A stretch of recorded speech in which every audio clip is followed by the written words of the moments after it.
कांग्रेस में बदलाव के साथ अध्यक्ष पद के लिए चुनाव कराने की मांग के पक्ष में पत्र लिखने वाले 23 नेताओं पर गांधी वाड्रा परिवार की गाज लगातार गिर रही है। उत्तर प्रदेश विधानसभा चुनाव के लिए कांग्रेस की घोषित समितियों में पूर्व केंद्रीय मंत्री जितिन प्रसाद और राज बब्बर को जगह नहीं दिया जाना इसका साफ सबूत है। चुनाव से जुड़ी 7 अहम समितियों का ऐलान किया गया, मगर इनमें से किसी में भी जितिन प्रसाद और राज बब्बर को जगह नहीं दी गई। उत्तर प्रदेश में कांग्रेस की राजनीति का संचालन पूरी तरह से पार्टी महासचिव प्रियंका गांधी वाड्रा के हाथों में है और जाहिर तौर पर चुनाव से जुड़ी किसी समिति की अगुवाई का मौका देना तो दूर, जितिन प्रसाद और राज बब्बर को बतौर सदस्य भी नहीं रखा जाना सीधे हाईकमान की नाराजगी को दर्शाता है।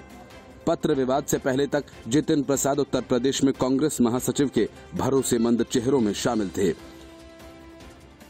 सूबे में ब्राह्मण समुदाय को पार्टी से जोड़ने की रणनीति को आगे बढ़ाने का जिम्मा भी उन्हीं पर था।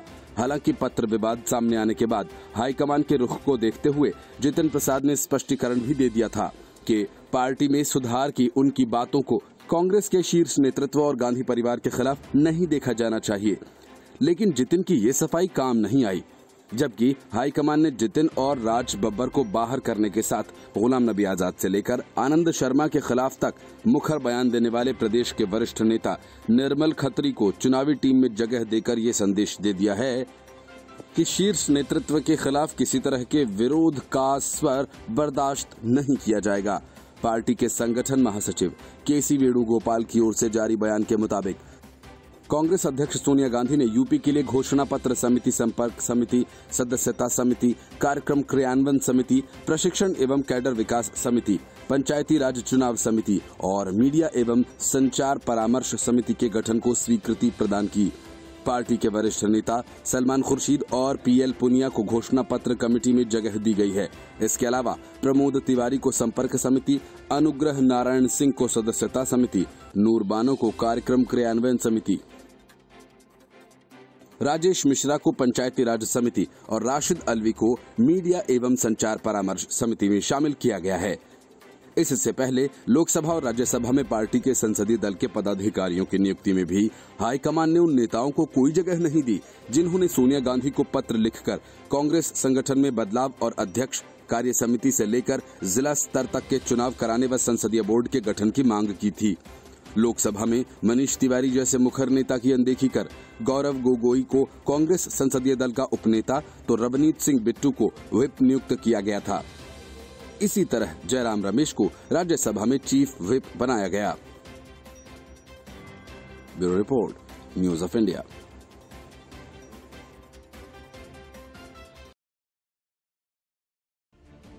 कांग्रेस के 23 नेताओं वाले पत्र में उठाए गए मुद्दों पर कोई फैसला नहीं हुआ। होता भी कैसे, क्योंकि ये चिट्ठी सीधे सीधे राहुल गांधी के लिए किसी अल्टीमेटम से कम नहीं थी। ये सब खत्म भी नहीं हुआ कि एक नई चिट्ठी ने धमाका कर दिया। ये चिट्ठी भी कांग्रेस की अंतरिम अध्यक्षा सोनिया गांधी को ही संबोधित है। इस चिट्ठी के जरिए सोनिया गांधी से कहा गया कि वे परिवार के मोह से ऊपर उठें और कांग्रेस पार्टी में लोकतांत्रिक मूल्यों के बारे में सोचें। चिट्ठी में प्रियंका वाड्रा की टीम पर सवाल खड़े करते हुए उनको भी निशाना बनाया गया। पहली चिट्ठी वाले नेताओं को अब तक अपने सवालों के जवाब का इंतजार है। अब तो वे साफ साफ सुनना भी चाहते हैं। राहुल गांधी अध्यक्ष पद को लेकर अगर कुछ सोच रहे हैं तो वास्तव में क्या सोच रहे हैं? सोनिया गांधी को चिट्ठी लिखने वाले नेताओं का इंतजार खत्म होने का नाम नहीं ले रहा है। 24 अगस्त को कार्यसमिति की मीटिंग में जो कुछ हुआ वो तो हुआ ही, बात उससे आगे बढ़ क्यों नहीं रही है? चिट्ठी वाले नेता बेसब्री से इंतजार कर रहे हैं कि कुछ तो बताया जाए। नेताओं को लगता है कि ऐसा ही रहा तो 6 महीने बीत भी जाएंगे और पूर्णकालिक अध्यक्ष चुनने का मामला जहां का तहां बना रहेगा।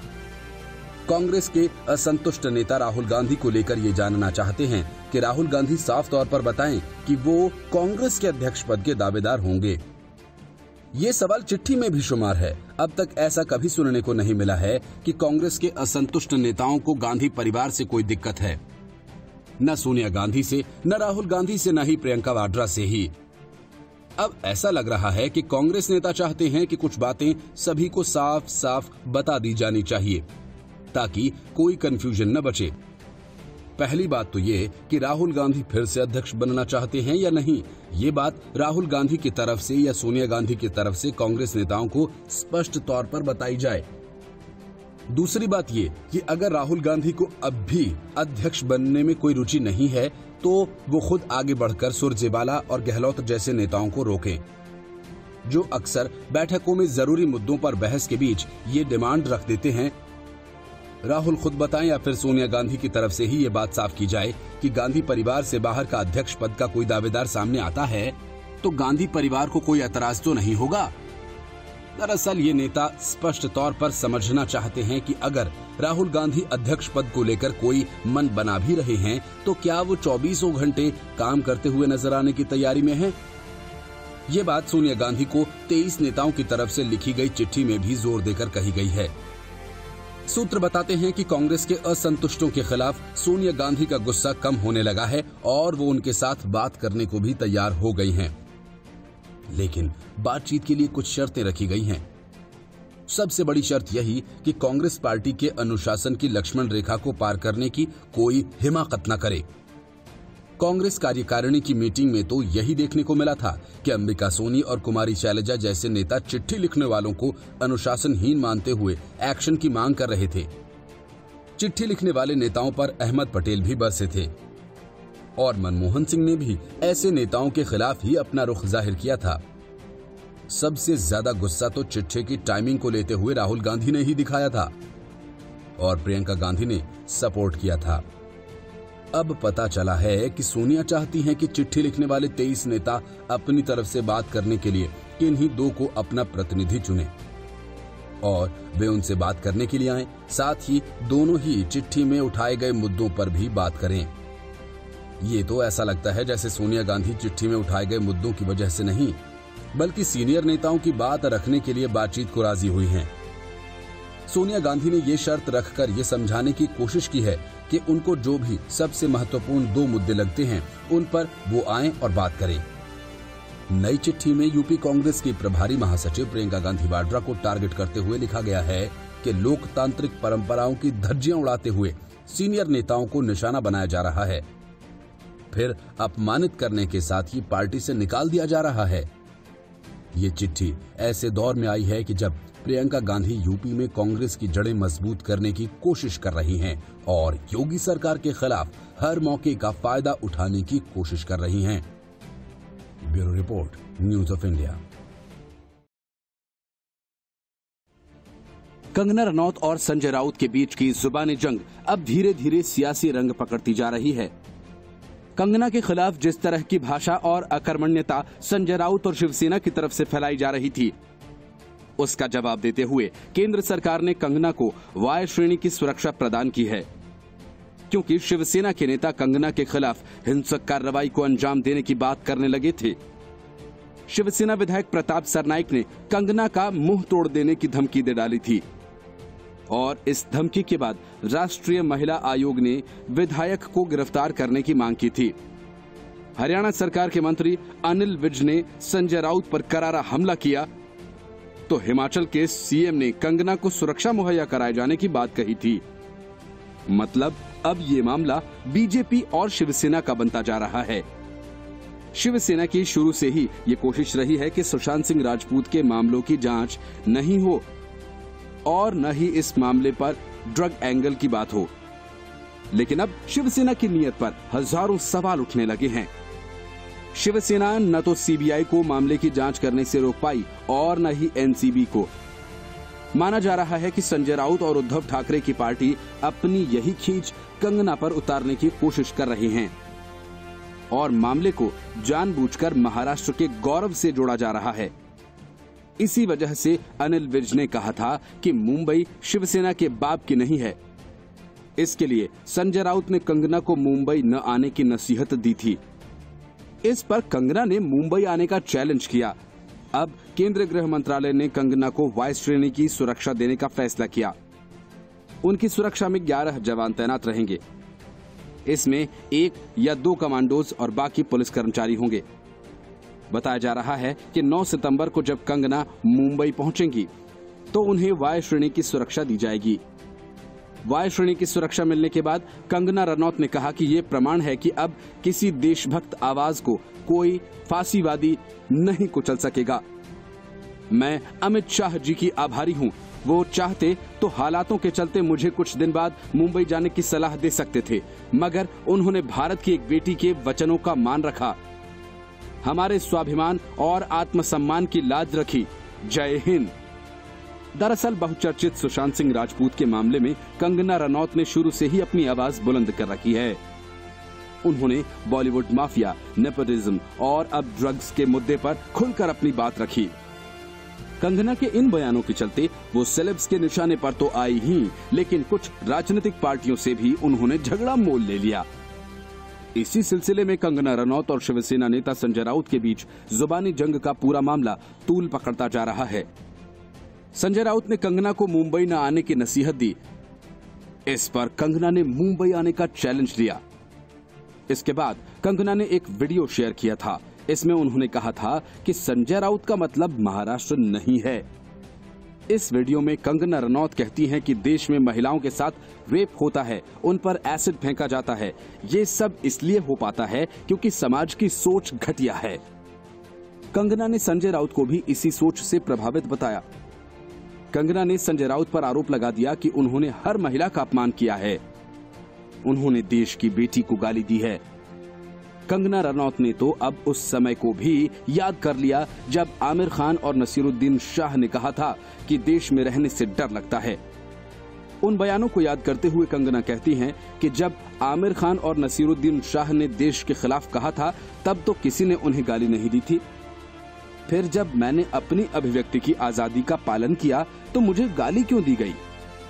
Bureau report, news of India. एक तरफ सोनिया गांधी को कांग्रेस के नेता ताबड़तोड़ चिट्ठियां लिख रहे हैं और दूसरी तरफ सोनिया गांधी उन सभी चिट्ठी लिखने वालों के पर कतर रही हैं। कांग्रेस की ताजा तस्वीर तो यही है। पिछले दिनों 23 नेताओं ने संगठन में बदलाव के लिए चिट्ठी लिखी थी, जिस पर काफी बवाल हुआ था।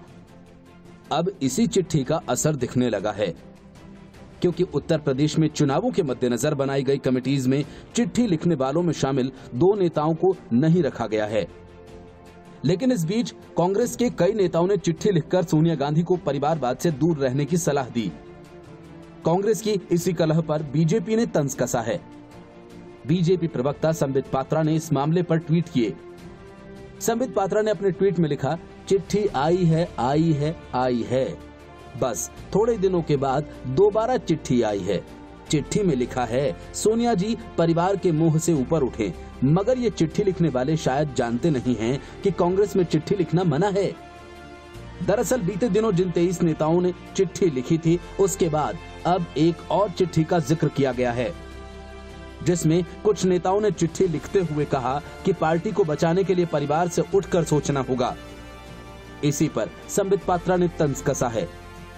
गौरतलब है कि कांग्रेस वर्किंग कमेटी से पहले एक चिट्ठी सामने आई थी, जिसमें कांग्रेस में आंतरिक चुनाव करवाने और अध्यक्ष पद पर राहुल की ताजपोशी को लेकर सवाल थे। इसमें गुलाम नबी आजाद, आनंद शर्मा, मनीष तिवारी जैसे नेता थे।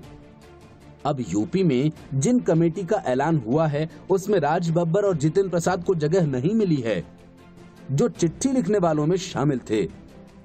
ऐसे में माना जा रहा है कि ये चिट्ठी लिखने का ही असर है। Bureau report, news of India.